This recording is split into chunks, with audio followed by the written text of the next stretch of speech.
नमस्कार दोस्तों, मेरा नाम है विजय कुमार गिरी और मैं आप लोगों का एक बार फिर से स्वागत करता हूं अपने यूट्यूब चैनल जिसका नाम है सुगा क्लासेस फॉर एग्रीकल्चर। दोस्तों, आज हम लोग पढ़ने वाले हैं जो मैंने आप लोगों के लिए एमसीक्यू सीरीज स्टार्ट कर रखा है। इसमें आज हम लोग 26वां लेक्चर पढ़ेंगे। रोज के तरीके से मैं आप लोगों से यहाँ पर 20 क्वेश्चन पूछूंगा, फिर उसको डिटेल में एक्सप्लेन करूंगा। सबसे पहले तो क्वेश्चन को आप खुद को अटेंड करिए, खुद एनालाइज करिए, क्वेश्चन को पढ़िए, समझिए और आंसर कीजिए। उसके बाद मेरा एक्सप्लेनेशन कायदे से समझिए और अगर गलत हो रहा है तो उसको सुधारने का प्रयास कीजिए कि जिससे जब आप एग्जाम देने जाओ तो एग्जाम में आप इस तरीके की गलती ना करो। मैं आप लोगों को उससे क्वेश्चन पूछना शुरू करूं उससे पहले मैं आप लोगों को बता देता हूं कि मैंने आप लोगों के लिए एक बहुत ही अच्छा कोर्स लॉन्च कर रखा है। कोर्स का नाम है अल्टीमेट एग्रीकल्चर कोर्स। इस कोर्स में आपको ये सभी सब्जेक्ट बिल्कुल बेसिक से लेकर एडवांस लेवल तक आपको अच्छे तरीके से पढ़ाए जाएंगे। और यहाँ पर जो कुछ भी आप लोगों को पढ़ाया जाए उसका आपको पीडीएफ नोट्स भी दिया जाएगा और ये जो पीडीएफ नोट्स होगा ये आपको बाइलिंगुअल मिलेगा, मतलब दोनों भाषाओं में, हिंदी में भी और अंग्रेजी में भी। तो अगर आप हिंदी मीडियम के हैं तो आप इस कोर्स को खरीदकर बहुत अच्छे तरीके से अपनी पढ़ाई कर सकते हैं। अगर आप खरीदना चाहते हैं इसको तो इस क्यूआर कोड को स्कैन करके मात्र 1000 रुपये का पेमेंट करके आप इसको खरीद सकते हैं। बाकी कोर्स से रिलेटेड किसी भी तरीके की जानकारी अगर आपको प्राप्त करनी है तो मेरा व्हाट्सएप नंबर है 9792771793। मेरे इस व्हाट्सएप नंबर से संपर्क करके आप कोर्स से रिलेटेड जो भी जानकारी प्राप्त करना चाहते हैं वो प्राप्त कर सकते हैं। चलिए आगे बढ़ते हैं, देखते हैं हमारा जो सबसे पहला क्वेश्चन है वो क्या कह रहा है। सबसे पहला क्वेश्चन जो हमारा है कि the word monsoon is derived from Arabic word means mausam, what is its literal meaning. कह रहा है कि मानसून जो शब्द है ये अरबी भाषा के मौसम शब्द से बना हुआ है। इसका शाब्दिक अर्थ क्या है? तो जब हम इसके शाब्दिक अर्थ की बात करते हैं तो ना तो इसका शाब्दिक अर्थ विंड होगा, ना रेन होगा और ना ही क्लाउड होगा। इसका जो शाब्दिक अर्थ होता है उसका सीधा सीधा मतलब होता है क्या? इसका सीधा सीधा मतलब होता है सीजन, यानी कि मौसम। मानसून का क्या मतलब होता है? मौसम होता है। हमारे भारत में जब हवाओं का जो चलने की दिशा होती है उसके अंदर जब उलट-फेर होता है तो उसको क्या कहते हैं? उसको हम कहते हैं मानसून। ध्यान से समझना। हवाओं के हवाओं के चलने हवाओं के चलने की दिशा में होने वाला उलट-फेर। क्या? होने वाला उलट-फेर। क्या होता है? उलट-फेर जो होता है उसको हम क्या कहते हैं? उसको हम बोलते हैं मौसम। आगे बात करते हैं, अगला क्वेश्चन है in India how much rainfall in a 24 hour period is required for a day to be officially called a rainy day. ध्यान से समझना, इसमें कह रहा है कि जो हमारा इंडियन मेट्रोलॉजिकल डिपार्टमेंट है वो कहता है कि भारत में कितने एमएम बरसात होती है तब हम उसको रेनी डे बोलेंगे। तो देख लेते हैं ऑप्शन क्या है। अगर 1 मिलीमीटर से ज़्यादा बरसात होगी तब हम उसको रेनी डे बोलेंगे, या फिर 2.5 मिलीमीटर से ज़्यादा बरसात होगी तब हम रेनी डे बोलेंगे, या फिर 5 मिलीमीटर बरसात होगी तब हम रेनी डे बोलेंगे, ये एग्जैक्टली 10 मिलीमीटर बरसात होती है तब हम रेनी डे बोलेंगे। तो इसमें जो हमारा राइट ऑप्शन है वो है ऑप्शन नंबर बी। यानी कि अगर भारत में किसी भी दिन, कोई भी दिन, ऐसे 365 दिन में कोई भी दिन, अगर उस दिन 24 घंटे के अंदर 2.5 मिलीमीटर से ज़्यादा बरसात हो जाती है तो उसको हम रेनी डे कहते हैं। इसका काम क्या होता है, आखिर ये ज़रूरी क्यों है, ये जो 2.5 मिलीमीटर बनाया गया, इसके पीछे रीज़न क्या था? ध्यान से समझना कि जैसे ही बरसात होती है, बरसात होने के बाद क्या होती है, हमारी जो पृथ्वी की सरफेस होती है वो गर्म होती है। अगर 2.5 मिलीमीटर से कम बरसात हो रही है, तो इससे कम जो बरसात होती है, वो बरसात होने के तुरंत थोड़ी देर बाद, मतलब आज जैसे बरसा और बरसने के 24 घंटे के अंदर-अंदर ही जितना बरसात होता है, उसका सभी का सभी ज़्यादा से ज़्यादा जो भाग होता है, वो फिर से वाष्प बनकर उड़ जाता है। तो इसी वजह से इसको हम क्या बोलते हैं, इसीलिए हम इसको रेनी डे इंक्लूड नहीं करते हैं। जैसे मान लो अगर 1 मिलीमीटर बरसात हो गई, 1.5 मिलीमीटर बरसात हो गई, तो ये उतना बरसात होती है जिसको हमारे यहाँ कहते हैं झेप-झाप, या इसको कहते हैं बूंदा-बांदी। क्या कहा जाता है इसको? बूंदा-बांदी कहा जाता है। और अगर हम इसको हिंदी में बात इंग्लिश में बात करें तो इसको हम ट्रेस कहते हैं। क्यों? क्योंकि इसमें जो बरसात होती है वो जैसे अभी थोड़ी बरसात हुई और 2-3 घंटे में अगर थोड़ी-सी धूप हो गई तो मिट्टी बिल्कुल सूख जाती है। तो इसी वजह से अगर 2.5 मिलीमीटर से ज़्यादा बरसात एक दिन में हो रही है तब उसको हम बरसाती दिन बोलेंगे, रेनी डेज़ बोलेंगे। अन्यथा हम उसको रेनी डेज़ नहीं बोलेंगे, उसको हम बूंदाबांदी बोलेंगे कि हल्का-सा बूंदाबांदी हुई थी। देखते हैं इसको। इसके अलावा अगर हम बात करते हैं कि जो 24 घंटे जो हमारे 365 दिन होते हैं, इन 365 दिन के अंदर ऐसे कितने दिन होते हैं जहाँ पर 2.5 मिलीमीटर से ज़्यादा बरसात होती है। तो उसकी जो दिनों की संख्या है वो कितनी है? वो है 130 डेज़ पर ईयर। क्या होती है? 130 डे पर ईयर। कहने का मतलब ये है कि जो 365 दिन एक साल के अंदर होता है, उस 365 दिन के अंदर 130 दिन ऐसे होते हैं जिस दिन मोर देन 2.5 मिलीमीटर से ज्यादा बरसात होती है। समझ गए? आगे बढ़ते हैं, अगला क्वेश्चन देखते हैं। Which instrument is used to measure the specific gravity of soil? कह रहा है कि इस स्पेसिफिक ग्रेविटी ऑफ सॉइल को मेजर करने के लिए इनमें से कौन सा इंस्ट्रूमेंट यूज करते हैं। ध्यान से समझते हैं क्या कह रहा है। हाइड्रोमीटर का उपयोग करते हैं, या फिर पेक्नोमीटर का उपयोग करते हैं, या फिर प्लानीमीटर का उपयोग करते हैं, या फिर पोरोमीटर का उपयोग करते हैं। तो इसमें जो हमारा राइट ऑप्शन होगा वो कौन सा होगा? वो होगा पेक्नोमीटर। जो ये पिक्नोमीटर होता है, इसकी मदद से हम क्या करते हैं, सॉइल की स्पेसिफिक ग्रेविटी को हम मेजर करते हैं। अब जो सॉइल की स्पेसिफिक ग्रेविटी होती है, इसको आप थोड़ा सा समझना। सॉइल की स्पेसिफिक ग्रेविटी का सीधा सीधा मतलब होता है सॉइल का एक विशिष्ट गुरुत्व किससे तुलना करी जाती है? स्पेसिफिक ग्रेविटी निकालने के लिए वाटर से तुलना करी जाती है। वाटर के अनुसार, वाटर के अपेक्षा एक हमारी जो मिट्टी है, उसके अंदर हम सेम वॉल्यूम की अगर मिट्टी लेते हैं तो उसके अंदर गुरुत्व कितना होगा, उसको हम क्या बोलते हैं? उसको स्पेसिफिक ग्रेविटी बोलते हैं। जैसे मान लेते हैं हमारा एक यूनिट वॉल्यूम, एक यूनिट वॉल्यूम ऑफ वाटर है, ठीक। अभी कोई भी यूनिट मान लो, 1 मीटर क्यूब मान लो, 2 मीटर क्यूब मान लो, 100 मीटर क्यूब मान लो, कुछ भी मान लो। एक यूनिट वॉल्यूम ऑफ वाटर है, और इसकी अपेक्षा अगर हम बात करें तो सेम जितना ये है एक यूनिट, तो सेम यूनिट बिल्कुल उतना ही जितना ये रहेगा, same unit volume of soil, इस सॉइल की उतने ही वॉल्यूम को, जैसे मान लेते हैं हमने क्या कर दिया, 1 मीटर क्यूब का ले लिया, क्या 1 मीटर क्यूब हमने क्या ले लिया, वाटर ले लिया। उसके अलावा हमने क्या कर दिया, 1 मीटर क्यूब हमने क्या ले लिया, सॉयल ले लिया। अब हम देखेंगे इस वाटर की जो, जैसे मान लेते हैं इस वाटर की स्पेसिफिक ग्रेविटी आ गई कितनी, इस वाटर की स्पेसिफिक ग्रेविटी आ गई 1। तो इसके सापेक्ष इस सॉइल की कितनी ग्रेविटी है, तो उसी को हम क्या बोलते हैं, उसको हम बोलते हैं स्पेसिफिक ग्रेविटी ऑफ सॉइल। इसको जो मेजर किया जाता है वो मेजर किया जाता है पेक्नोमीटर से। समझ गए? अब हम आगे बात करते हैं कि यहाँ पर और जो चीजें हैं, जैसे पेक्नोमीटर से तो हम स्पेसिफिक ग्रेविटी मेजर कर लेंगे, लेकिन जो और बच रहा है इसको हम क्या मेजर करते हैं, जैसे हमारे पास होता है हाइड्रोमीटर। हाइड्रोमीटर जो होता है, इससे हम क्या मेजर करते हैं, ये जो हाइड्रोमीटर होता है, हाइड्रोमीटर से हम मेजर करते हैं स्पेसिफिक ग्रेविटी ऑफ लिक्विड। क्या मेजर करते हैं इससे? Specific gravity, gravity of liquid. Liquid जैसे कि मिल्क, अगर हमको मिल्क की स्पेसिफिक ग्रेविटी निकालनी है तो हम इसका मेथड का यूज करते हैं। बाकी सॉइल की स्पेसिफिक ग्रेविटी पेक्नोमीटर से निकालते हैं। ये चीज तो मैंने आपको बता ही दिया है। ये जो इसमें बता रहा हूँ कि स्पेसिफिक ग्रेविटी ऑफ जो लिक्विड निकाला जाता है, ये भी जो लिक्विड निकाला जाता है, मतलब स्पेसिफिक ग्रेविटी निकाली जाती है, ये भी किससे तुलना करके निकाली जाती है? इसकी भी तुलना जो होती है वो वाटर से ही करी जाती है। अगला है प्लानीमीटर। जो ये प्लानीमीटर होता है, ये किसके काम में आता है? कोई भी एक ऐसा एरिया है, यानी कि इर्रेगुलर फ्लैट है। क्या है? इर्रेगुलर, अगर कोई फ्लैट फिगर है,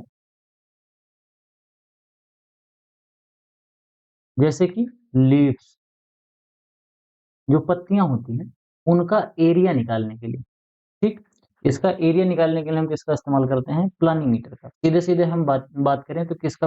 पत्तियों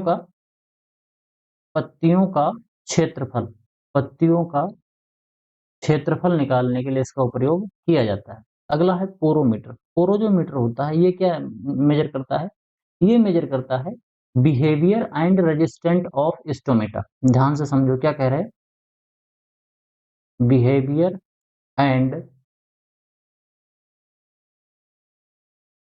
रेजिस्टेंट ऑफ लीफ के अंदर जो स्टोमेटा होता है। अब इसको ध्यान से समझना, जैसे कोई पौधा होता है, उसके अंदर स्टोमेटा कब खुलता है, कब बंद होता है, कितना खुलता है, कितना बंद होता है, कौन से फिजिकल कंडीशन होने पर स्टोमेटा खुलता है, कौन से फिजिकल कंडीशन होने पर स्टोमेटा बंद होता है, ये सभी चीजें कैसे पता चली जाती हैं? ये सभी चीजें पता करी जाती हैं पोरोमीटर से। आगे देखते हैं अगला क्वेश्चन हमारा क्या है। अगला क्वेश्चन है, water reaches it's highest density at what specific temperature. कह रहा है कि पानी की डेंसिटी जो होती है वो सबसे ज्यादा कब होती है, यानी कि पानी का जो विशिष्ट, पानी किस विशिष्ट तापमान पर सबसे उच्चतम घनत्व पर पहुंचता है। इसमें आपसे कह रहा है कि जो पानी होता है, पानी का जो डेंसिटी होती है वो हमेशा बराबर नहीं होती है। जैसे जब पानी 100 डिग्री पे उबल रहा होता है तब इसकी डेंसिटी बहुत कम होती है। इसके अलावा जब ये 0 पे होता है तब इसकी डेंसिटी कुछ और होती है। जब ये 4 डिग्री पे होता है तो इसकी डेंसिटी कुछ और होती है। यानी कि इसकी जो पानी की डेंसिटी है वो घटती और बढ़ती रहती है। तो यहाँ पर पूछा जा रहा है कि सबसे ज्यादा डेंसिटी कब होती है।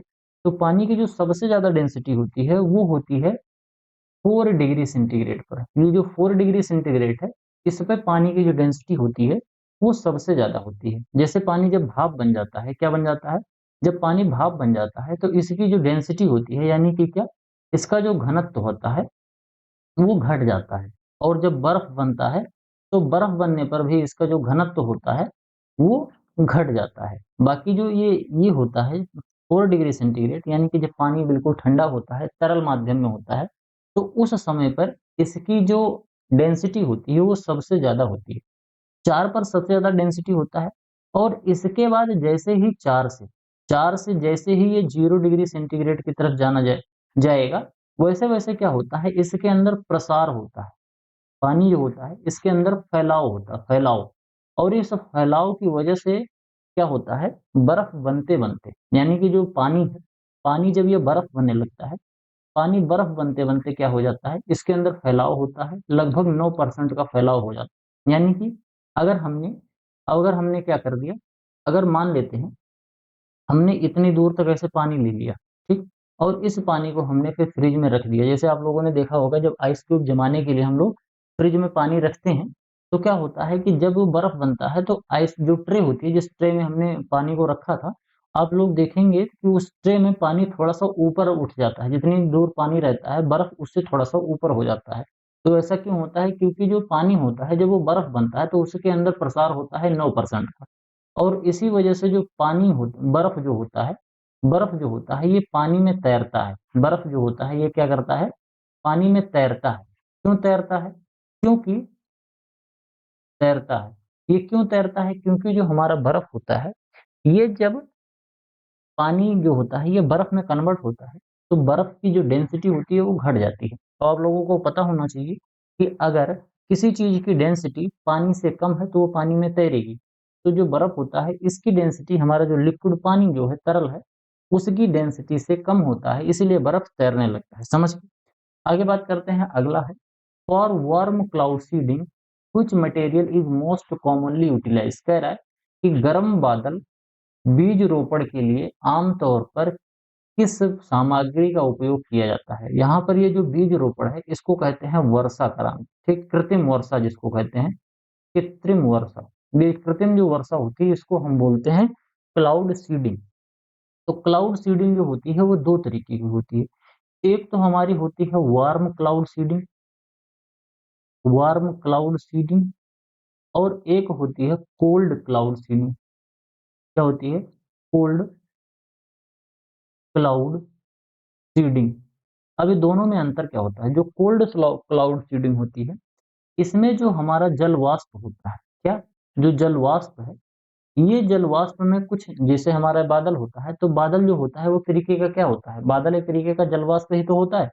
तो इस जल वाष्प को हमने कुछ ऐसा चीज इसमें डाल दिया जिसकी वजह से क्या हो गया कि ये जल वाष्प कंडेंस हो गया, और कंडेंस होके क्या बन गया, कंडेंस होके ये बूंद बन गया, बूंद बन गया, या फिर ये क्या बन गया, ये बर्फ का छोटा छोटे क्या बन गए, स्नो बन गए। तो इसकी वजह से जब पानी बरसने लगता है तो उसको हम क्या बोलते हैं, उसको हम बोलते हैं cold cloud seeding. Warm cloud seeding क्या होता है, इसमें पानी ठंडा नहीं होता है, इसमें पानी कंडेंस केवल होता है। अब कैसे कंडेंस होगा, आप लोग एक काम करो कि एक चम्मच, क्या करो, एक चम्मच जो नमक है उसको आप लाओ और कहीं पर ऐसे खुले में रख दो। जब वो पैकेट में रहता है नमक, तो पैकेट में रहते समय बिल्कुल सूखा रहता है।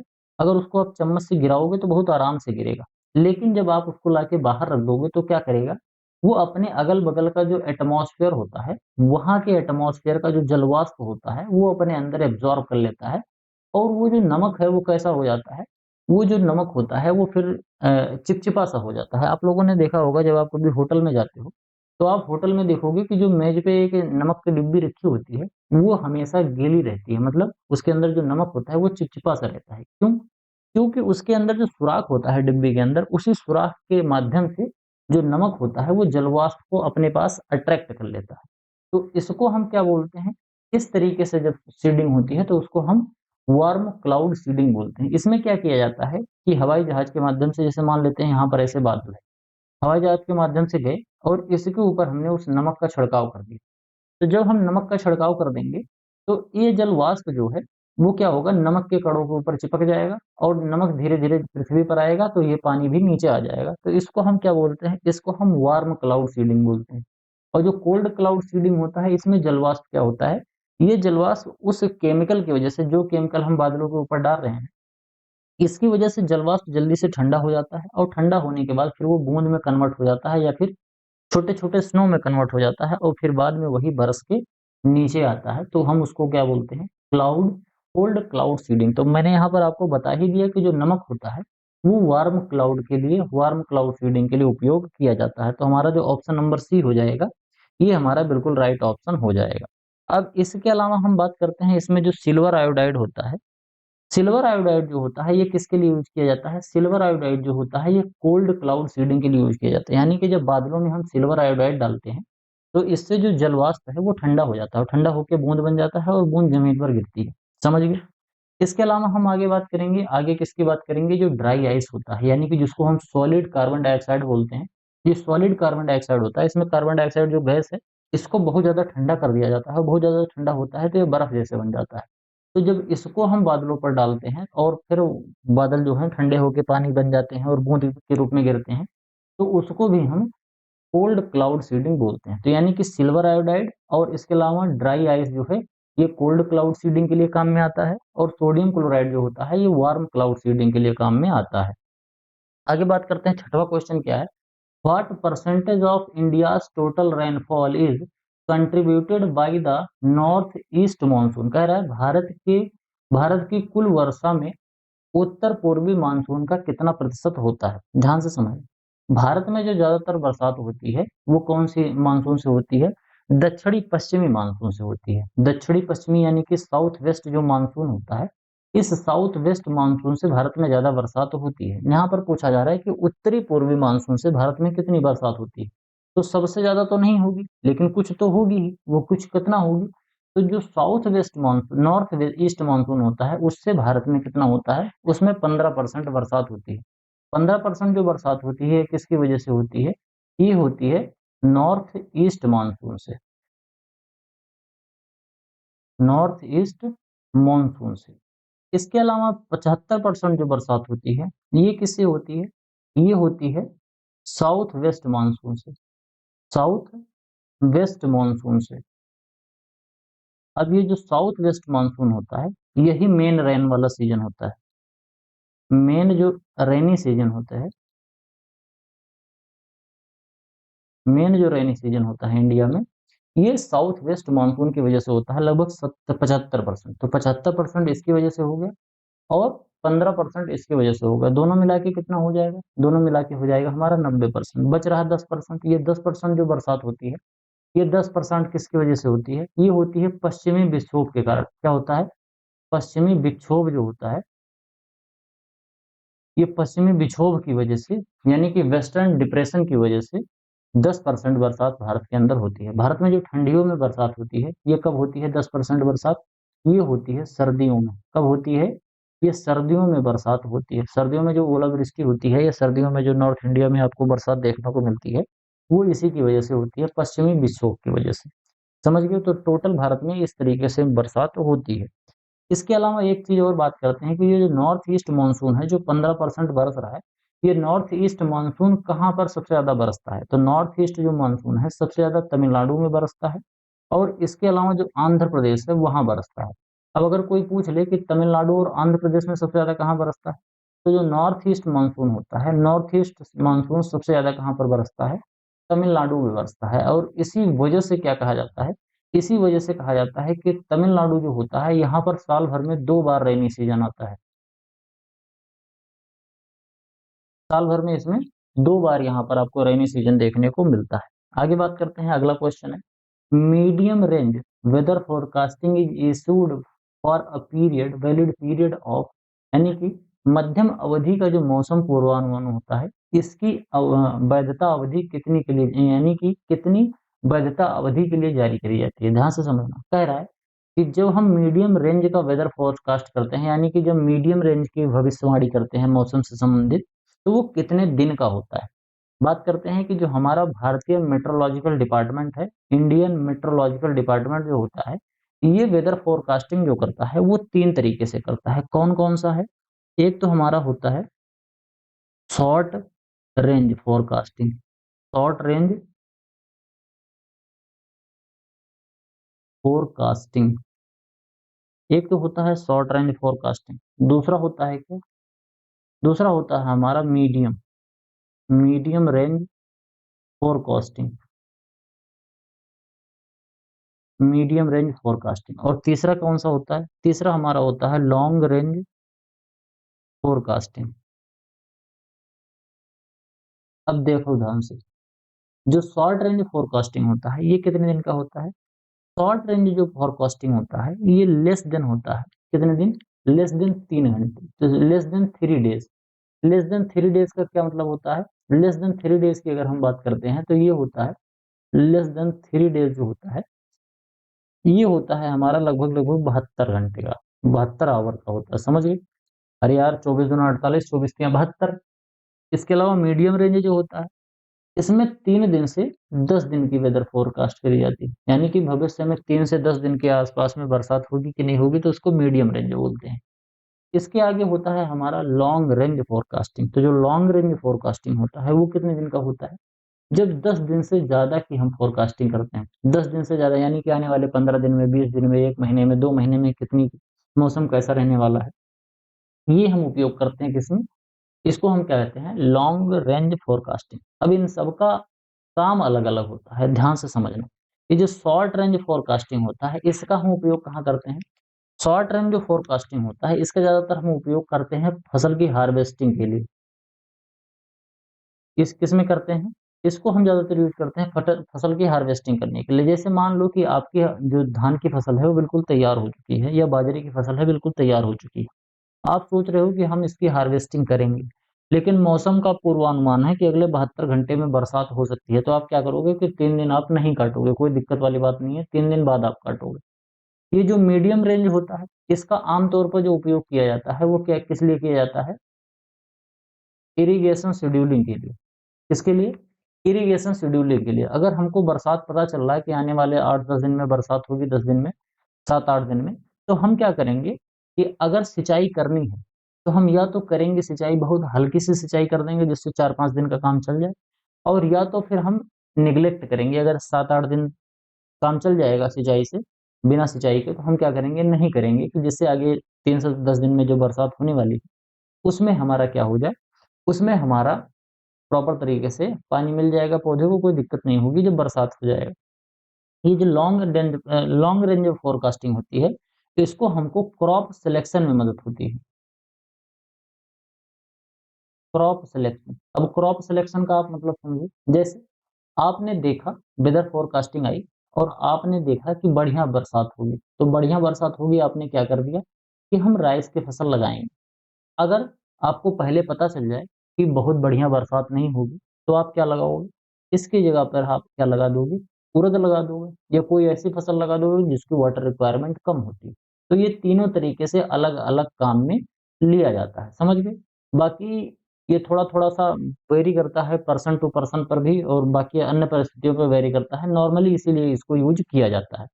आगे बात करते हैं, हमारा 8वाँ क्वेश्चन क्या है? 8वाँ क्वेश्चन है, इन an irrigation project is a cultivable command area of less than 2000 hectare is called as. कह रहा है कि अगर कोई कल्चरेबल कमांड एरिया 2000 हेक्टेयर से कम होगा तो उसको कैसा प्रोजेक्ट बोलेंगे? मेजर, मीडियम, माइनर या फिर माइक्रो? तो सबसे पहले हम समझ लेते हैं कि एक कल्चरल कमांड एरिया होता क्या है। मान लेते हैं हमारी कोई एक नहर है, समझ गए। अब ये जो नहर है, ये इतने एरिया में क्या करती है, इतने एरिया में ये सिंचाई कर रही है, ठीक। ये पूरा जो इतना जो एरिया है, इस नहर का जो पानी आ रहा है इतने एरिया में आ रहा है। अब इस एरिया में आपको कुछ चीजें निकाल देनी है। जब हम इसकी बात करते हैं कल्चरेबल कमांड एरिया में, तो जैसे मान लेते हैं कि हमारा एक नहर है, उस नहर से टोटल 5 गाँव की सिंचाई होती है। कितनी? 5 गाँव की सिंचाई होती है। अब 5 गाँव की सिंचाई का कहने का मतलब क्या है? इसमें कौन-कौन सी चीज़ें आप निकाल दोगे? इसमें हम निकाल देंगे कौन-कौन से एरिया? फॉरेस्ट, यानी कि अगर कोई फॉरेस्ट होगा, जंगल होगा, तो वहाँ पर तो सिंचाई करेंगे नहीं, हम उसको निकाल देंगे। इसके अलावा हम क्या निकाल देंगे? बरेन लैंड निकाल देंगे। बरेन लैंड क्या होता है? जहाँ पर हम खेती नहीं करते हैं, उस तरीके के लैंड को निकाल देंगे। और इसके अलावा रोड, तालाब, ठीक, ऐसे एरिया जहाँ पर हम सिंचाई नहीं करते। इसके अलावा जो गाँव में लोग रहते हैं, जैसे घर है, ठीक? घर, सड़कें, खड़ंजे, रेलवे लाइन, जहाँ पर हम सिंचाई नहीं करते, इन सबको हम निकाल दें। तो इसमें से अगर मान लेते हैं ऐसे-ऐसे कुछ जगह था, हमने उसको निकाल दिया। ये सभी जगह यही वाली हैं।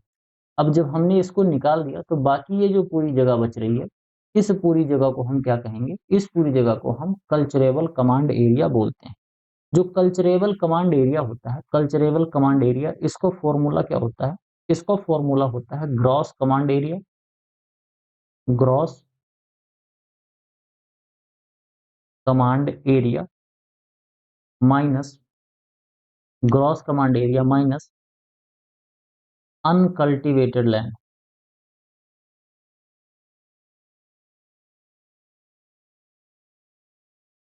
अनकल्टीवेटेड लैंड यानी कि ऐसी लैंड जहाँ पर हम खेती नहीं कर रहे हैं। जब हम इसको इससे माइनस कर देते हैं तो हमारा क्या निकल के आता है? तब हमारा निकल के आता है कल्चरेबल कमांड एरिया निकल के आता है। अब ये अनकल्टीवेटेड लैंड में क्या-क्या आएगा? यही फॉरेस्ट है, फिर इसके अलावा जो छोड़ी परती भूमि पड़ी है, रोड है, तालाब है, घर है।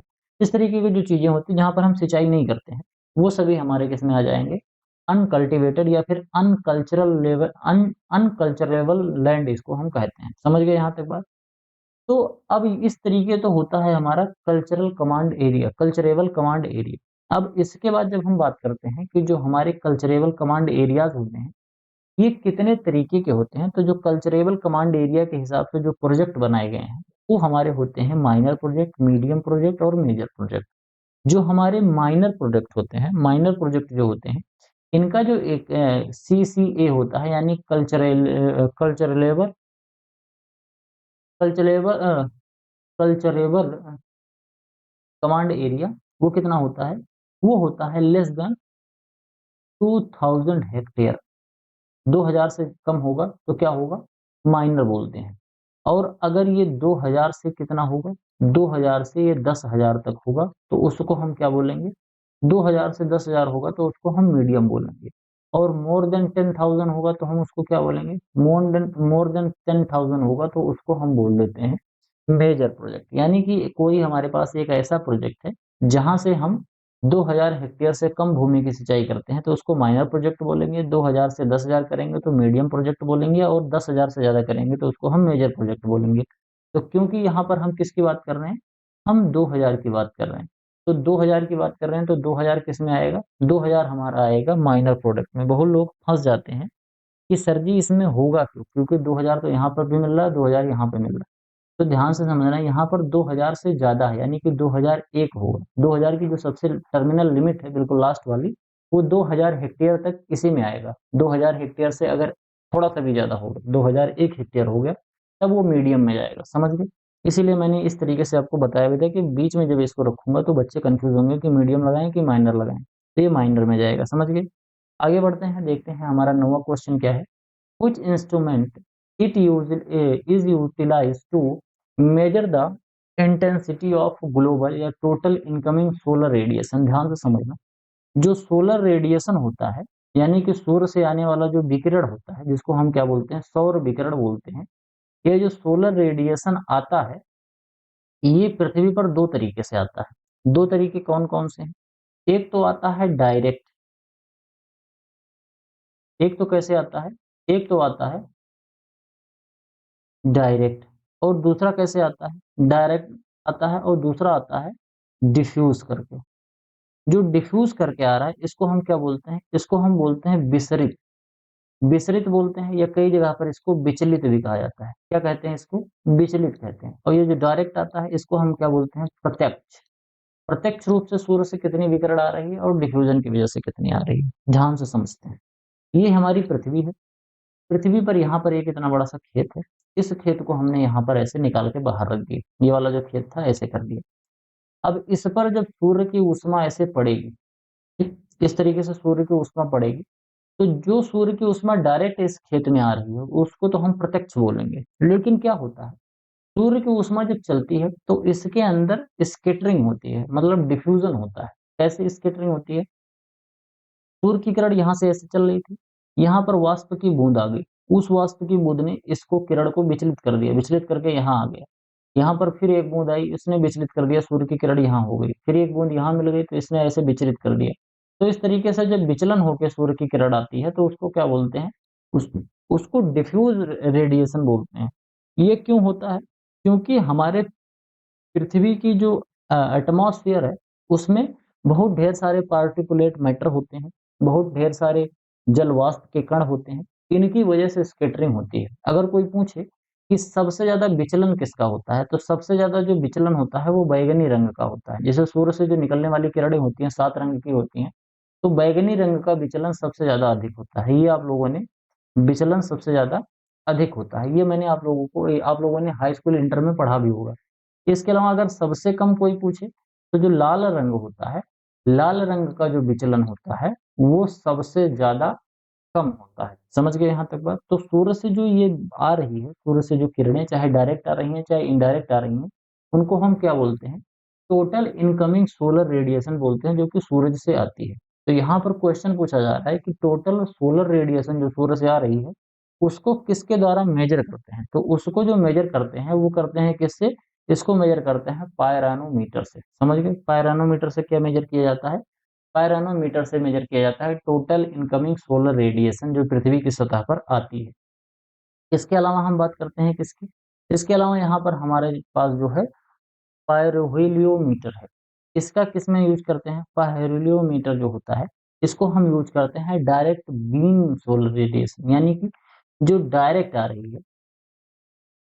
अगर हमको केवल डायरेक्ट का पता करना हो, विचलन को अगर छोड़ देते हैं, तो डायरेक्ट जो सोलर रेडिएशन आती है उसको मेजर करने के लिए इसका उपयोग किया जाता है।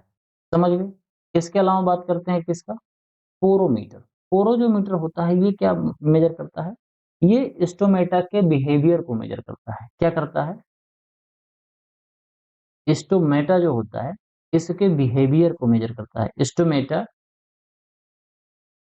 स्टोमेटा बिहेवियर यानी कि हमारा जो स्टोमेटा होता है कब कब क्लोज हो रहा है, कब ओपन हो रहा है, इन सब चीज का बिहेवियर कौन करता है, इन सब का बिहेवियर का मेजरमेंट करता है पोरोमीटर। पोरोमीटर जो शब्द है ये किससे बना है, ये पोर से बना है। और पोर का क्या मतलब होता है, पोर का मतलब होता है छिद्र। क्या होता है, पोर का मतलब होता है छिद्र।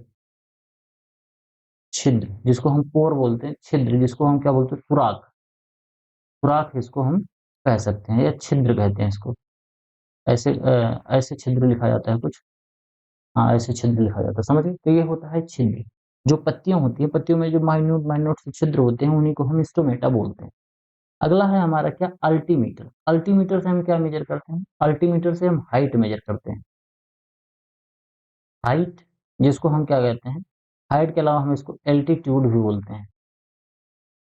जैसे सूर्य उसमें क्या कहते हैं, मीन सी लेवल जो होता है, मीन सी लेवल यानी कि समुद्र तल से ऊंचाई जिसको कहते हैं, समुद्र तल से ऊंचाई। समुद्र तल से जो ऊंचाई मेजर करी जाती है वो किससे मेजर करी जाती है, वो अल्टीमीटर से मेजर करी जाती है। समझ गए यहाँ तक। आगे बढ़ते हैं, अगला क्वेश्चन देखते हैं।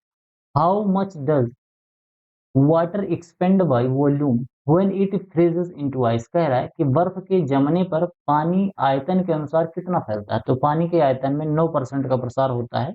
ये मैंने अभी जब हाईएस्ट डेंसिटी बताई थी पानी की तो उसमें आपको इसको समझाया था। आगे बात करते हैं, अगला क्या है, absolute approach to irrigation scheduling, जो एब्सोल्यूट अप्रोच होता है इरिगेशन शेड्यूलिंग का, ये किसको कहा जाता है, ये आपसे पूछा जा रहा है। तो जो एब्सोल्यूट अप्रोच होता है, ये किसको कहा जाता है?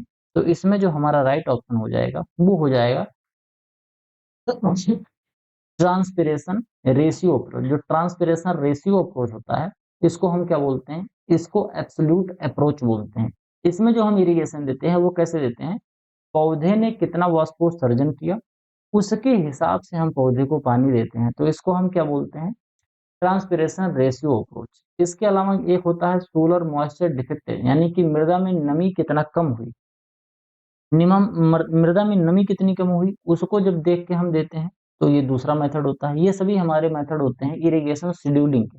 इरिगेशन शेड्यूलिंग वाला चैप्टर अगर आप लोग अच्छे तरीके से पढ़े होंगे, तो ये चीज आप समझ पाओगे। इरिगेशन शेड्यूलिंग का सीधा सीधा मतलब ये होता है कि हमको खेत में पानी देना है, उसको हम कैसे पता करेंगे?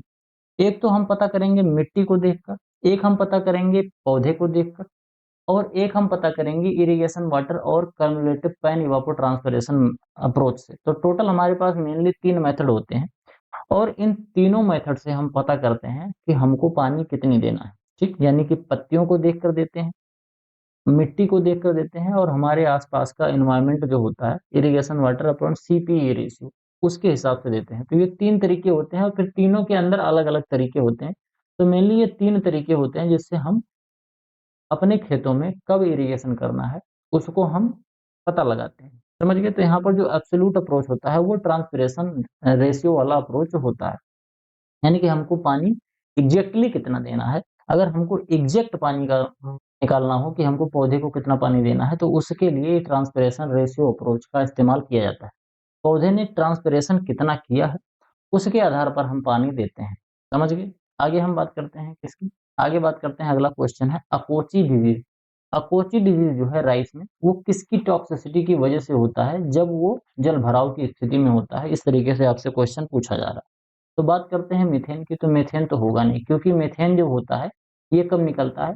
ये धान के खेत से निकलता है। राइस की जो फील्ड होती है, वहां से आपको मीथेन गैस देखने को मिलती है। बहुत बार एग्जाम में पूछा जाता है कि मीथेन गैस कहाँ से निकलती है, तो ये निकलती है राइस की फील्ड से। और ये ग्लोबल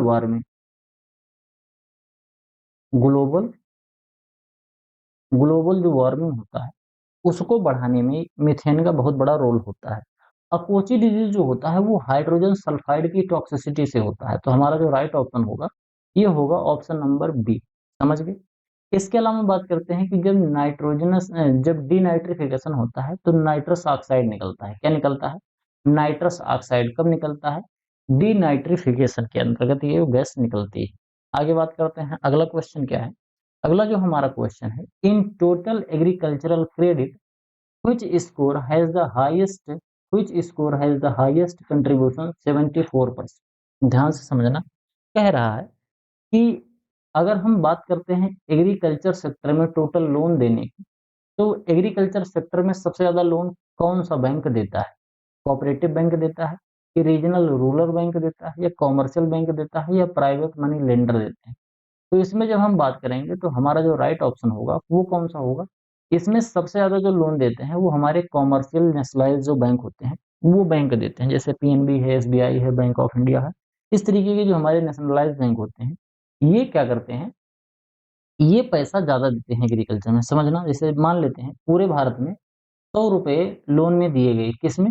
एग्रीकल्चर का 100 रुपए का लोन दिया गया पूरे भारत में। तो इस 100 रुपए में से जो 74 रुपया होगा, 74 रुपये कौन देगा? 74 रुपये तो हमारे देंगे कॉमर्शियल बैंक। इसके अलावा 17 रुपये कौन देंगे? 17 रुपये देंगे हमारे जो कोऑपरेटिव बैंक होते हैं, कोऑपरेटिव बैंक। समझ गए?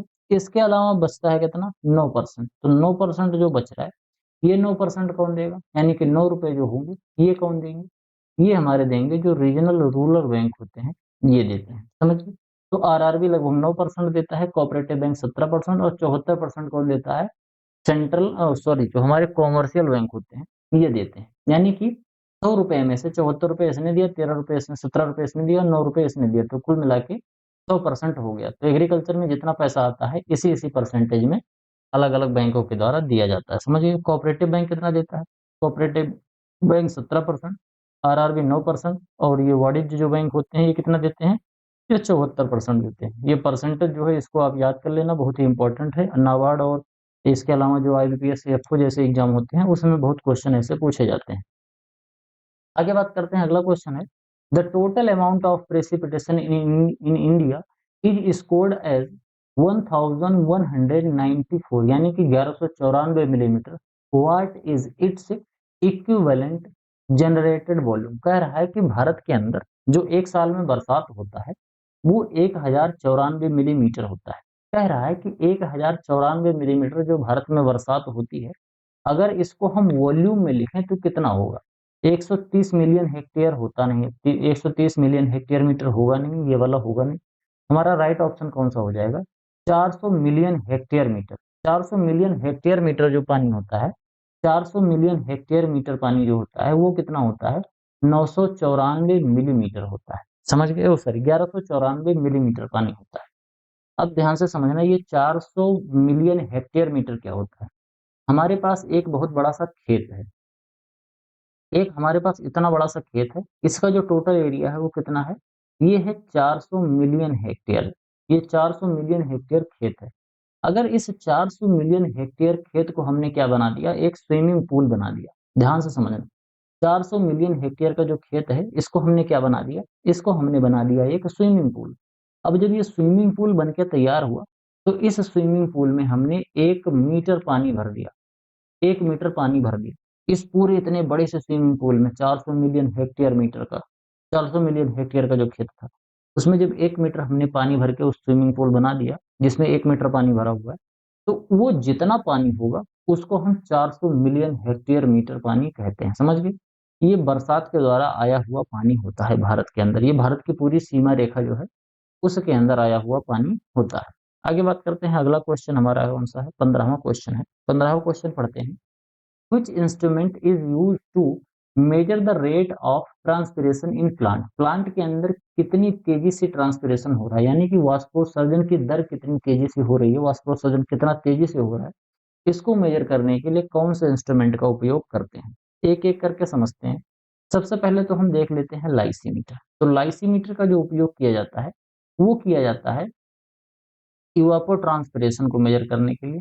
ईटी, ईटी किसे कहते हैं, ईटी हम कहते हैं इवापोट्रांसपिरेशन के लिए। और इसके अलावा जो लीचिंग होता है, लीचिंग इन सॉइल, सॉइल के अंदर जो लीचिंग होता है और इवापोट्रांसपिरेशन जो होता है इसको मेजर करने के लिए लाइसीमीटर का इस्तेमाल किया जाता है। लीचिंग, ला से लीचिंग, ला से लाइसीमीटर, इस तरीके से आप याद कर सकते हैं। जो पोरोमीटर होता है इसका क्या काम होता है, इसका कई बार मैंने आपको बताया कि इसका काम होता है स्टोमेटल बिहेवियर को मेजर करना, कि कब स्टोमेटा खुल रहा है या कब बंद हो रहा है। आगे हम बात करते हैं फोटो पोरोमीटर, ये वाला है, थोड़ा गड़बड़ हो गया, पढ़ने में गड़बड़ हो गया। तो जो पोरोमीटर है, पोरोमीटर में हमने हमने क्या बात करी, पोरोमीटर में स्टोमेटा के बिहेवियर का, इस स्टोमेटा के बिहेवियर का इसमें क्या करते हैं, मेजरमेंट करते हैं कि स्टोमेटा कब खुल रहा है कब बंद हो रहा है, इसका मेजर करते हैं। समझ गए। अगला कौन सा है हमारा, अगला है हमारा पोटोमीटर। तो ये जो पोटोमीटर होता है, इसी पोटोमीटर का हम इस्तेमाल करते हैं ट्रांसपिरेशन पता करने के लिए। ट्रांसपिरेशन इन प्लांट्स, पौधे के अंदर कितना ट्रांसपिरेशन हो रहा है इसको मेजर करने के लिए हम किसका इस्तेमाल करते हैं, इसका इस्तेमाल करते हैं पोटोमीटर का। और पोरोमीटर का स्टोमेटा का बिहेवियर, स्टोमेटा का क्या करते हैं, इसका बिहेवियर। आगे है मैनोमीटर। मैनोमीटर का क्या होता है, मैनोमीटर का जो काम होता है ये रूट प्रेशर का मेजर करता है। क्या करता है ये, रूट रूट प्रेशर मेजर करता है। ये वही रूट प्रेशर होता है जिसकी वजह से पानी जो है, पानी जो है ये जड़ों में जाता है, जड़ों में जाता है, उसी को ये मेजर करता है। समझ गए। अगर रूट प्रेशर कम होगा तो पानी अंदर जाएगा और अगर ज्यादा हो गया तो पानी अंदर नहीं जाएगा। समझ गए। आगे बात करते हैं, हमारा 16वां क्वेश्चन है। 16वां जो क्वेश्चन है वो है अल नीनो। अल नीनो जो होता है एक तरीके का स्पेशल फिनोमिना होता है। इसमें क्या होता है कि जो leads to rise in ocean temperature starting from the coast of. ध्यान से समझना, जैसे मान लेते हैं कि ये हमारा क्या है, ये एक समुद्र का किनारा है। यहाँ पर क्या है? यहाँ पर हमारा समुद्र है और यहाँ पर क्या है? यहाँ पर हमारा थल है। थल समझते हो? थल यानी कि हमारी यहाँ पर जमीन है। क्या होता है कि दिनों में जब बहुत जमीन गर्म हो जाती है, तो यहाँ की जो गर्म हवा है, ये बहुत क्या हो गया? ये गर्म हो गया और ये भी क्या है? ये अभी ठंडा है। तो क्या होगा? इस कंडीशन में जो होता है, ये गरम-गरम हवाएँ जब इधर चलने लगती हैं समुद्र की तरफ, तो क्या करती हैं? ये समुद्र में जाती हैं, समुद्र की हवाओं को भी गर्म कर देती हैं। तो इसको क्या कहते हैं? इसको हम अल नीनो कहते हैं। ये अल नीनो जो फिनोमेना होता है, ये स्टार्ट कहाँ से होता है? ये जो पेरू है, पेरू एक देश है, पेरू से ये स्टार्ट होता है और समुद्र की तरफ ये बढ़ता है और जो पैसिफिक ओशियन होता है, वहाँ पर ये हवाओं को गर्म कर देता है और इसकी वजह से जो होता है, ये भारत में ड्रॉट होती है। भारत में मानसून की कमी होती है। क्या होती है? मानसून की कमी हो जाती है। तो अगर किसी भी साल अल नीनो अगर एक्टिवेट हो जाता है, इस तरीके के अगर फिनोमेना बनने लगता है, तो उस साल क्या होता है कि भारत में ज़्यादा बरसात देखने को नहीं मिलती है या भारत में सूखा पड़ने का जो कारण होता है, भारत में जो सूखा पड़ने का कारण होता है, ये यही होता है। ऐसा क्यों होता है? क्योंकि जो हमारा पैसिफिक ओशियन है, वो बहुत ज़्यादा गर्म हो जाता है और जब पैसिफिक ओशियन बहुत ज़्यादा गर्म हो रहा है, क्यों? क्योंकि पेरू से निकलती है हवाएँ और ये पैसिफिक ओशियन को गर्म कर देती हैं। अब जब पैसिफिक ओशियन की हवाएँ जब गर्म होंगी, तो गर्म हवा जो होती है, ये ऊपर की तरफ चली जाती है और जब ये पैसिफिक हवा जो है, पैसिफिक ओशियन की हवा जब गर्म होके ऊपर चली जा रही है, तो उस हवा को कवर करने के लिए कोई एक ठंडी हवा आनी चाहिए। तो वो ठंडी हवा कहाँ से चली आती है? हिंद महासागर से हवाएँ वापस चली जाती हैं पैसिफिक ओशियन में घूम के, समझ गए? तो इस तरीके से जब चली जाती हैं, तो जो हवाएँ भारत में आके बरसनी चाहिए थी अरब सागर की और हिंद महासागर की हवाएँ जो भारत में आके बरसती हैं, वो वाला जो मानसून वाली हवाएँ हैं, वो पैसिफिक ओशियन की तरफ चली जाती हैं और भारत में मानसून कम आता है। इसके अलावा एक होता है, अल नीनो के अलावा एक होता है ला नीना। क्या होता है? इसको हम बोलते हैं ला नीना। ये जो ला नीना होता है, इसका जस्ट उल्टा होता है। इसमें क्या होता है कि जो गरम-गरम हवाएँ होती हैं, ये ज़मीन की तरफ चलने लगती हैं। तो अगर इस तरीके से होता है ला नीना, तो ला नीना होने की वजह से अच्छा मानसून आता है भारत में। अच्छा मानसून। अच्छा मानसून जब आएगा तो क्या होगा? ज़्यादा बरसात होती है। ज़्यादा बारिश, ज़्यादा वर्षा होगी। ज़्यादा वर्षा होगी तो बाढ़ वाली समस्या देखने को आपको मिल सकती है। कई बार ऐसा होता है ना बहुत ज़्यादा बरसात हो जाती है तो ला नीना की वज़ह से आपको ये देखने को मिलता है। तो इसमें जो ह ऑप्शन होगा कौन-सा सही होगा? ये पेरू वाला ऑप्शन सही होगा क्योंकि जो अल नीनो स्टार्ट होता है वो कहाँ से होता है? सबसे पहले पेरू के आस-पास जो है, पेरू एक देश है, वहाँ पर जब बहुत ज़्यादा गर्मी होती है, तो वहाँ की गर्म हवाएँ पैसिफिक ओशियन में घुस जाती हैं और पैसिफिक ओशियन में जो गर्म हवाएँ हैं, उसको वो हवाएँ ऊपर चली जाती हैं और उसको जगह लेने के लिए इंडियन ओशियन वाली हवाएँ सब भाग जाती हैं। जिसको भारत में बरसात करनी थी, वो उधर चली जाती है। समझ गए? आगे बढ़ते हैं, 17वाँ क्वेश्चन देखते हैं। ये 17वाँ जो क्वेश्चन है डिफ़िकल्ट है, मैच करना है आपको।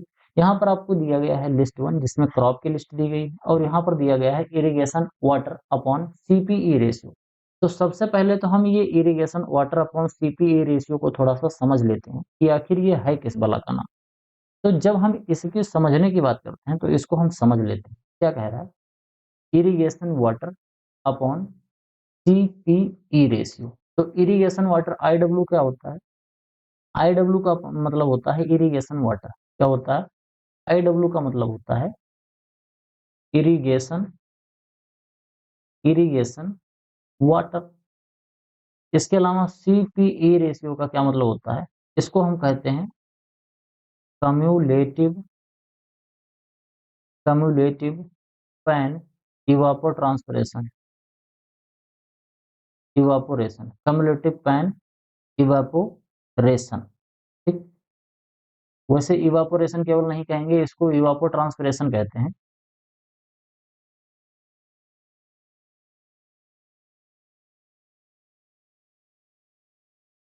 इवापोट्रांसपिरेशन। तो क्युमुलेटिव पैन इवापोट्रांसपिरेशन जो होता है उसको सीपीई बोलते हैं। अब इन दोनों चीजों को आप समझो। क्युमुलेटिव पैन इवापोट्रांसपिरेशन जो होता है वो एक तरीके का पैन होता है। पैन मतलब एक पात्र होता है।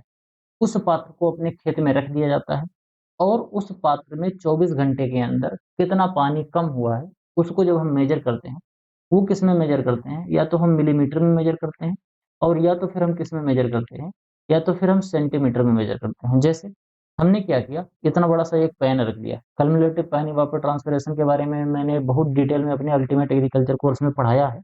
वहाँ पर डिटेल में पूरा एग्रोनॉमी में इस चीज़ को बताया गया है। तो अगर आप इसको खरीदना चाहते हैं तो खरीद के एक बार आप अच्छे से वहाँ से पढ़ सकते हो। देखो ध्यान से समझते हैं। ये जो कम्युलेटिव पानी इवापोट्रांसपिरेशन होता है, उसको मेजर करने के लिए एक ऐसा पात्र होता है, गोल सा एक पात्र होता है, और इस पात्र के अंदर पानी भर दिया जाता है। क्या करते हैं? पानी भर दिया जाता है, और पानी भर के इसको खेत के अंदर रख दिया जाता है। खेत के अंदर रखते हैं, तो जब धूप होगी और जो पानी है इसके अंदर का वो भाप बनकर उड़ेगा, तो हम इसको मेजर करते हैं। 24 घंटे में एक बार इसको मेजर करते हैं। जैसे म हमने जो पानी रख दिया था, मान लेते हैं 25 सेंटीमीटर पानी रख दिया। ये क्या हुआ, 25 सेंटीमीटर जो पानी था, ये सूख गया, और सूख के कितना बचा 24 घंटे के अंदर? बच गया हमारा केवल 20 सेंटीमीटर बच गया। तो जब 20 सेंटीमीटर पानी बच गया, यानी कि हम क्या बोलेंगे कि कम्युलेटिव पानी इवापोट्रांसपिरेशन हमारा कितना हो जाएगा? कम्युलेटिव पानी इवापोट्रांसपिरेशन हमारा 5 सेंटीमीटर का हो जाएगा। समझ गए? यानी कि 24 घंटे के अंदर 5 सेंटीमीटर पानी कम हो गया। अब इरिगेशन वाटर क्या होता है? हमको कितना पानी अपने खेत में अब देना है। इरिगेशन जो वाटर होता है, इसको भी हम कई बार मिलीमीटर में मेजर करते हैं और कई बार सेंटीमीटर में। यानी कि मिट्टी में कितनी गहराई तक हमने पानी दिया। जैसे मान लेते हैं हमने 1 लीटर पानी अपने खेत के अंदर डाला। अब 1 लीटर जो पानी है वो 1 हेक्टेयर में पता चला कि 1 मीटर तक चला गया। वैसे इतना जाता नहीं है, ये तो बहुत कम मैंने बताया है। तो इसको हम क्या बोलते हैं? उसको बोलते हैं कि 1 मीटर इरिगेशन वाटर का हमने इस्तेमाल किया है। तो दोनों को हम सेम यूनिट में इस्तेमाल करते हैं। अब इसके अलावा जो होता है, IW/CPE रेशियो हर क्रॉप का दिया गया रहता है। जैसे मान लेते हैं कि कोई एक हमारे पास क्रॉप है, कोई एक क्रॉप है, दिया गया है, उसका IW/CPE रेशियो जो है वो दिया गया है, पहले से हमको पता है कि वो कितना है, 1.2 है। मान लेते हैं हमको इतना दिया गया है। हम क्या करेंगे कि इसको हम निकालेंगे। कैसे निकालेंगे? जैसे मान लेते हैं IW/CPE रेशियो 12 दिया गया है, और हमको पता चल गया क्या कि हमारा जो पानी है वो कितना हो रहा है, पानी जो है वो 5 सेंटीमीटर कम हो रहा है। अब 5 सेंटीमीटर अगर पानी कम हो रहा है पैन इवापोट्रांसपिरेशन की वजह से, तो हम क्या करेंगे, हम रखेंगे 1/2, क्योंकि IW/CPE रेशियो 1/2 दिया गया है उस क्रॉप का, और इक्वल्स टू करेंगे, और IW कर देंगे इरिगेशन वाटर, अपॉन क्या कर देंगे, और अपॉन में हम रख देंगे 5 सेंटीमीटर। इसको हम इधर गुणा करेंगे तो कितना आएगा, 5 दूनी 10 की 0, और इसको करेंगे इससे तो 5 5 एकम 5 और 1 6 आ जाएगा। समझ गए? हम क्या करें, जब हम इसको सॉल्व करेंगे तो हमारा क्या आएगा, इरिगेशन वाटर जो आएगा वो आएगा 6 सेंटीमीटर। यानी कि अगर कम्युलेटिव पैन इवापोट्रांसपिरेशन में 5 सेंटीमीटर पानी का कमी आ रहा है, तो हमको 6 सेंटीमीटर सिंचाई करनी पड़ेगी। कब? जब किसी भी फसल का IW/CPE रेशियो 1:1:1.2 होता है। अगर 1.2 किसी किसी फसल का IW/CPE रेशियो है, तो हमको अगर 5 सेंटीमीटर पानी पैन इवापोट्रांसपिरेशन में कम हो रहा है, 25 से 20 हो रहा है, तो हमको उसकी एवज में 6 सेंटीमीटर पानी की सिंचाई करनी पड़ती है। समझ गए? तो अलग-अलग फसल का अलग-अलग कम्युलेटिव पैन इवापोट्रांसपिरेशन होता है। इसको मैंने आपको अच्छे से समझा दिया। अब इसको मैच करते हैं, यहाँ पर आपसे पूछा जा रहा है, जो चावल होता है, चावल का IW/CPE रेशियो कितना होता है? IW/CPE रेशियो जो होता है चावल का, वो सबसे ज़्यादा होता है, कितना होता है? 1/1.2 होता है। ये 1.2 अभी मैंने आप लोगों को समझाया है, 1.2 जो होता है, यानी कि अगर 5 सेंटीमीटर कम्युलेटिव पानी इवापोट्रांसपिरेशन हो रहा है, तो हमको 6 सेंटीमीटर पानी देना पड़ेगा। समझ गए? इसके अलावा हम किसकी बात करेंगे? इसके अलावा हम बात करेंगे किसकी? गेहूँ की। तो जो गेहूँ होता है, इसका IW/CPE रेशियो कितना होता है? इसका IW/CPE रेशियो 0.9 होता है। इसके अलावा कॉटन की बात करते हैं, तो कॉटन का जो IW/CPE रेशियो होता है वो कितना होता है? 0.7 होता है। बात करेंगे सनफ्लावर की, जिसको कुसुम बोलते हैं, तो जो सनफ्लावर होता है इसका IW/CPE रेशियो 0.4 हो जाएगा। अब मैच कराते हैं। ए जो है ये थर्ड पे जा रहा है, ए थर्ड पे इसमें जा रहा है, ए थर्ड में इसमें जा रहा है, और इसमें जा रहा है, ये गलत हो गया। बी देखते हैं, बी जो हमारा है ये सेकंड पे जा रहा है, तो बी सेकंड में इसमें जा रहा है और इसमें जा रहा है, ये गलत हो गया। सी देखते हैं, सी जो है फोर्थ पे जा रहा है, तो सी फोर्थ पे किसमें जा रहा है? सी फोर्थ में हमारा ए में जा रहा है, बी वाला भी गलत हो गया। तो अल्टीमेटली हमारा सही कौन सा गया? हमारा जो ऑप्शन नंबर ए है ये बिल्कुल आपका राइट ऑप्शन हो जाएगा। आगे बढ़ते हैं, 18वां क्वेश्चन देखते हैं। 18वां क्वेश्चन क्या कह रहा है? 18वां क्वेश्चन कह रहा है कि consider the following statement regarding the south west monsoon, यानी कि दक्षिणी पश्चिमी मानसून को अगर हम ध्यान में रखते हुए देखें, तो इन तीनों स्टेटमेंट पर हमको विचार करना है और विचार करके बताना है कि करेक्ट कौन सा है। कह रहा है कि the Arabian sea branch contribute 80% of total south west monsoon. कह रहा है कि अरब सागर से जो हवाएं चलती हैं वो भारत में 80% बरसात करती हैं। पहले तो आप समझ लो, यहाँ पर आप देखोगे तो ये अरेबियन सी होता है। यहाँ से जो हवाएं चलती हैं उसको हम क्या बोलते हैं? इसको हम बोलते हैं साउथ वेस्ट मानसून। क्यों? क्योंकि ये पूरा भारत है। अगर हम इसको देखेंगे तो वैसे ये हमारा मैप जो है इसको मैं थोड़ा सा ब्लर कर देता हूँ। अब ध्यान से समझो, कह रहा है south west monsoon. South west monsoon सीधा सीधा मतलब ये है कि ये पश्चिम और दक्षिण पश्चिम से चल रहा है। ये हमारा क्या होता है? उत्तर होता है, ये दक्षिण होता है, इधर पूर्व है और इधर पश्चिम होता है। तो दक्षिण पश्चिम बोला तो इस कोने से, यानी कि हवाएं जो यहाँ से चलती हैं उसको हम क्या बोलते हैं? South west monsoon. और इसको क्या बोलते हैं? इसको हम बोलते हैं इसको हम बोलते हैं साउथ ईस्ट मानसून, यानी कि दक्षिण पूर्वी मानसून। तो दक्षिण पूर्वी मानसून जो भारत में चलता है वो किधर से चलता है? ऐसे चलता है। जो आसाम में बरसात करता है वो इधर से ऐसे हवाएं चलती हैं। तमिलनाडु में भी इसी वजह से ऐसे बरसात होती है, आपको देखने को मिलेगा। समझ गए? और जो साउथ वेस्ट मानसून होता है इस तरीके से चलता है और यहाँ पर जाके पहाड़ों से टकराता है यहाँ पर, और पहाड़ों से टकरा के फिर वापस आता है। इस तरीके से भारत में बरसात होती है। साउथ ईस्ट मानसून से होती है और साउथ वेस्ट मानसून से होती है। तो साउथ ईस्ट मानसून से कितनी बरसात होती है? 15। साउथ वेस्ट मानसून से 75। ये मैंने आप लोगों को बताया था। यहाँ पर स्टेटमेंट देखते हैं क्या कह रहा है। स्टेटमेंट हम देखेंगे, स्टेटमेंट कह रहा है कि जो एशिया, जो हमारा अरेबियन सी होता है, अरेबियन सी, वहां से कंट्रीब्यूट होता है 80% of the total south west monsoon rainfall in India. 80% योगदान होता है। जो साउथ कहाँ से चलता है? जो अरेबियन सी से चलता है। तो अरेबियन सी से जो चलता है ये 80% देता है। ये बात हमारी बिल्कुल सही हो जाएगी। क्यों सही हो जाएगी अभी आपको बताएंगे। 75% मैंने आपको बताया था, लेकिन ये 75% जो बताया था, ये 75% एकदम फिक्स वैल्यू नहीं होती है। कई बार ये 70 हो जाता है, कई बार ये 80 भी हो जाता है, कई बार 85 हो जाता है। तो आपको उसको ध्यान में रखते हुए चलना है। तो मतलब एग्जैक्ट नहीं मान लेना है कि बिल्कुल 75 ही होगा तो ये 76 नहीं हो सकता, तो 80 तक जा सकता है, क्योंकि बुक में कहीं कहीं पर आपको 80 भी देखने को मिलेगा। अगला है बे ऑफ बंगाल बीच। ये बे ऑफ बंगाल कौन सा है? ये वाला है। यहाँ पर ये बे ऑफ बंगाल है। यहाँ से जो हवाएं चलती हैं उसको देख। अब यहाँ से जो हवाएं चल रही हैं, इन हवाओं का क्या काम होता है? ये लगभग लगभग 340 मिलीमीटर रेनफॉल करती हैं, जो कि क्या करती हैं? ये आसाम की तरफ जाती हैं। ये मैंने अभी बताया कि बे ऑफ बंगाल वाली जो हवाएं होती हैं ये कहाँ जाती हैं? बे ऑफ बंगाल वाली हवाएं यहाँ पर आसाम की तरफ जाती हैं। जैसे आप यहाँ पर देख सकते हो इस तरीके से ये जा रही हैं।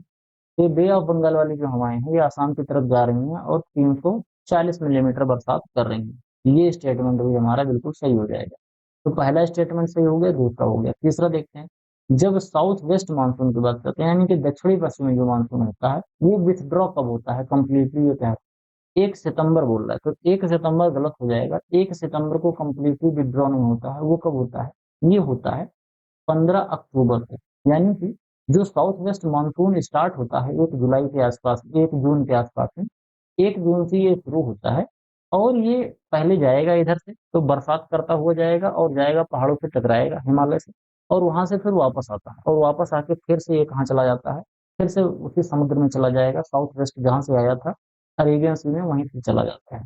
तो ये वापस कब पहुंचता है? ये पहुंचता है 15 अक्टूबर तक। यहाँ पर 1 सितंबर दिया गया है, तो इसलिए ये वाला गलत हो जाएगा। सही कौन सा होगा? 1 और 2 सही होगा। यानी कि ऑप्शन नंबर जो ए हो जाएगा हमारा वो बिल्कुल राइट ऑप्शन हो जाएगा। इसमें आप एक चीज देखना, यहाँ पर आप देखो ध्यान से। 1 जून से यहाँ पर स्टार्ट हो रहा है। अमूमन 1 जून माना जाता है। वैसे आपको यहाँ पर दिख भी रहा होगा कि कहीं कहीं पर मई भी दिख रहा है। तो ये मई से जो स्टार्ट होता है, ये भारत में बरसात नहीं करता है। ये 1 मई और 25 मई और 20 मई वाला जो पानी है, ये आगे चल के बर्मा में और इधर वाले जो एरिया है, जो आसियान कंट्रीज हैं, वहां पर सार्क कंट्रीज या आसियान कंट्रीज कुछ इसको कहा जाता है, वहां पर इस तरीके से बरसात होती है। भारत में जो बरसात होती है वो 1 जून वाली जो मानसून निकलती है यहाँ से शुरू होता है। 1 जून से स्टार्ट होता है और 1 जून से लेकर 30 जून तक जाता है। 30 जून तक ये पूरे भारत में एक्टिवेट हो जाता है। समझ गए? कहाँ तक? 30 जून। 30 जून तक पूरे भारत में ये बरसात करने लगता है इस तरीके से। और जब यहाँ से वापस आता है तो कहाँ तक आता है? 15 अक्टूबर तक ये वापस आ जाता है फिर से यहीं पर। ठीक ऐसे जाता है, टकरा के फिर वापस आता है। यहाँ तक बात समझ लो। आगे बढ़ते हैं, देखते हैं हमारा अगला क्वेश्चन क्या है। अगला जो क्वेश्चन है वो असर्शन और रीजन बेस्ड क्वेश्चन है। अब कथन दिया गया है और उसका रीजन दिया गया है। कह रहा है कि डीनाइट्रिफिकेशन जो लॉस होता है वो सब सब्सटेंशियली हायर होता है वाटर लॉगिंग सॉइल में compare to well drain soil. यानी कि अगर कोई एक ऐसी हवा ऐसा मिट्टी है जहां पर जल निकास की प्रॉपर तरीके से व्यवस्था है, तो वहां पर डीनाइट्रिफिकेशन कम होगा, और जहां पर वाटर लॉगिंग की कंडीशन है यानी जलभराव की स्थिति है, वहां पर डीनाइट्रिफिकेशन ज्यादा होता है। ये बात बिल्कुल आपको सही बताई जा रही है, इसमें कोई दिक्कत वाली बात नहीं है। कह रहा है कि वाटर लॉगिंग जो होता है वो रिड्यूस कर देता है सॉइल के रेडॉक्स पोटेंशियल को, और ये कहाँ चला जाता है, निगेटिव में चला जाता है। ये -250 से लेके -300 MB तक चला जाता है। ठीक, -300 MB तक चला जाता है। तो इसको हम क्या बोलते हैं, ये भी बात बिल्कुल सही है कि रेडॉक्स पोटेंशियल हमारा घट जाता है, और इसकी वजह से जो फेवरेबल बैक्टीरिया होते हैं, एनारोबिक बैक्टीरिया, ये बढ़ जाते हैं, और इन्हीं की वजह से डिनाइट्रिफिकेशन होता है। तो ये बात भी सही है, और एक्सप्लेनेशन भी कायदे से एक्सप्लेन भी कर रहा है, तो इसीलिए हमारा जो ऑप्शन नंबर ए होगा ये बिल्कुल सही हो जाएगा। अब थोड़ा सा समझते हैं, यहाँ पर एक चिड़िया है, नाम है उसका रेडॉक्स पोटेंशियल। रेडॉक्स पोटेंशियल क्या होता है, ध्यान से समझना। रेडॉक्स पोटेंशियल जो होता है, आप लोगों ने पढ़ा होगा बचपन में, ऑक्सीडेशन और reduction, oxidation and reduction, oxidation और रिडक्शन आप लोगों ने बचपन में पढ़ा होगा। इसमें क्या कहा जाता है, जब हमारी जो हवा होती है उस जो हमारी मिट्टी है, ठीक, क्या है, हमारी मिट्टी है, अगर इस मिट्टी के अंदर एयर है तो क्या होगा, ऑक्सीडेशन बढ़िया से होगा, और अगर ऑक्सीडेशन होगा तो ऑक्सीडेशन होने की वजह से नाइट्रिफिकेशन बढ़ता है। लेकिन अगर हवा के अंदर पानी की मात्रा ज्यादा है, तो सॉरी, सॉइल जो है, सॉइल के अंदर पानी की मात्रा ज्यादा है, जलभराव की स्थिति हो गई है, तो जलभराव की स्थिति में जो मिट्टी के पोर्स होते हैं, उन मिट्टी के पोर्स में हवा की जगह पर पानी भर जाता है। तो उस समय पर जो एनारोबिक बैक्टीरिया होते हैं, यानी कि जो हवा की अनुपस्थिति में काम करते हैं, उनकी मात्रा बढ़ जाती है। और जब एनारोबिक बैक्टीरिया बहुत ज्यादा काम करने लगते हैं, तो इसकी वजह से वो नाइट्रस ऑक्साइड निकालते हैं, और इसके अलावा नाइट्रस ऑक्साइड और नाइट्रोजन निकालते हैं, नाइट्रोजन गैस, और ये दोनों निकल के कहाँ चला जाता है, ये दोनों निकल के फिर हमारे एटमॉस्फेयर में चला जाता है। इसको हम डिनाइट्रिफिकेशन कहते हैं। तो रेडॉक्स पोटेंशियल क्या होता है, रेडॉक्स पोटेंशियल ऑक्सीडेशन और रिडक्शन के स्टेटस को मेजर करता है। ये एक तरीके का पोटेंशियल होता है कि हमारी मिट्टी के अंदर कितना ऑक्सीडेशन हो रहा है या फिर कितना रिडक्शन हो रहा है, तो इसी को रिडॉक्स पोटेंशियल कहते हैं। रिडक्शन में रेड निकल गया और ऑक्सीडेशन से ऑक्स निकल गया, तो रेडॉक्स हो गया। ठीक, RED आगे से ले लिया गया और ऑक्स इसका ले लिया गया, तो रेडॉक्स पोटेंशियल। यानी कि अगर ऑक्सीडेशन हो रहा है तो कितनी मात्रा में हो रहा है, और अगर रिडक्शन हो रहा है तो रिडक्शन कितनी मात्रा में हो रहा है। ऑक्सीडेशन कब होगा, जो हमारी एरेटेड सॉइल होती है, यानी कि जिसके अंदर प्रॉपर ड्रेनेज वाली फैसिलिटी होती है, वेल ड्रेन सॉइल के अंदर ऑक्सीडेशन होता है, और वाटर लॉग कंडीशन के अंदर रिडक्शन होता है। एनारोबिक जो बैक्टीरिया होते हैं, एनारोबिक बैक्टीरिया कब ज्यादा काम करेंगे, जब रिडक्शन ज्यादा होगा, यानी कि वाटर लॉग कंडीशन होती है, तो एनारोबिक बैक्टीरिया की मात्रा बढ़ जाती है। समझ गए, आगे बढ़ते हैं, देखते हैं हमारा 20वां और अंतिम क्वेश्चन क्या है। 20वां क्वेश्चन जो है हमको मैच कराना है। यहाँ पर आपको कुछ इंस्ट्रूमेंट दिए गए हैं, और यहाँ पर दिया गया है कि किसको मेजर किया जाता है। एक एक करके समझ लेते हैं कि यहाँ पर आपको देखने को मिल रहा है लाइसीमीटर। जो लाइसीमीटर होता है, मैंने आपको बताया था, ला से लीचिंग, तो आपका ये जो है पहला जो है ये दूसरे पे चला जाएगा। इसके अलावा हमारे पास क्या है, प्लानीमीटर। तो जो प्लानीमीटर होता है ये क्या काम करता है, प्लानी जो मीटर होता है ये एरिया मेजर करता है किसी एक इरेगुलर शेप का, जैसे मैं अभी पत्ती के बारे में आपको बताया। इसके अलावा है जो फेजोमीटर। जो फेजोमीटर जो होता है ये क्या करता है, ये समुद्र तल की गहराई को और मिट्टी के अंदर पानी के वाटर टेबल को मेजर करने के लिए काम में लिया जाता है। हाइड्रोमीटर जो होता है ये क्या करता है, ये रिलेटिव डेंसिटी ऑफ लिक्विड को मेजर करता है। इसमें रिलेटिव डेंसिटी किससे मेजर करी जाती है, यानी कि कोई भी चीज पानी से कितना गुना भारी है या पानी से कितना गुना हल्का है, इसको मेजर करने के लिए हम हाइड्रोमीटर का इस्तेमाल करते हैं। समझ गए, तो कैसे मेजर करेंगे, ए जो है ये 2 पे जा रहा है, A2 पे इसमें जा रहा है, इसमें जा रहा है, ये वाला गलत हो गया और ये वाला गलत हो गया। बी देखते हैं, बी जो हमारा है ये फर्स्ट पे जा रहा है, बी फर्स्ट में इसमें जा रहा है, ये वाला भी गलत हो गया, तो सब गलत हो गया। हमारा ऑप्शन कौन सा सही है, ऑप्शन नंबर जो ए हो जाएगा हमारा, वो बिल्कुल राइट ऑप्शन हो जाएगा। तो आज के वीडियो में केवल इतना ही। आई होप आपको वीडियो पसंद आया होगा, मेरा एफर्ट आपको अच्छा लगा होगा, जो मैंने आपको पढ़ाया अच्छे से समझ में आया होगा। वीडियो पसंद आई हो तो वीडियो को लाइक करिए। आपके जो सुझाव हो, चाहे पॉजिटिव हो चाहे नेगेटिव हो, कमेंट बॉक्स में जरूर लिखिए। पॉजिटिव से मोटिवेशन मिलता है, नेगेटिव से सुधार किया जाता है। इसके अलावा अगर आपने चैनल को सब्सक्राइब नहीं किया है तो सब्सक्राइब कीजिए, दोस्तों के साथ शेयर कीजिए।